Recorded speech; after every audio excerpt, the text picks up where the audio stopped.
تازه د پاکستان حکومت د افغان هنرمندانو لپاره مهم تصمیم نیولی دا چې څه د نور جزئیات را سره ویډیو کې وګورئ او چینل هم سبسکرایب کړئ.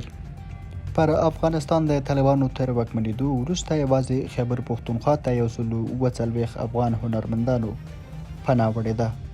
دغه هنرمندانو د پېښور سترې محکمې ته په یو سپارل شوي لیک کې غوښتنه کړې وه چې دوی د بیرته افغانستان ته نه ستنول کیږي او دغه راز د پاکستاني پولیسو له لوري دې هم نه ځورول کیږي.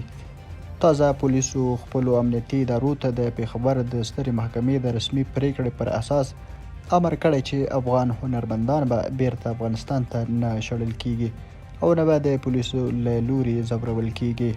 خو په افغانستان کې دننه بیا طالبانو په هنري فعالیتونو بندیز لګولی او تر اوسه یې څو ځل د هنرمندانو وسایل مات او سوځولي دي. درنو لیدونکو له ملتیا مو مننه. ښه وخت ښه شوی.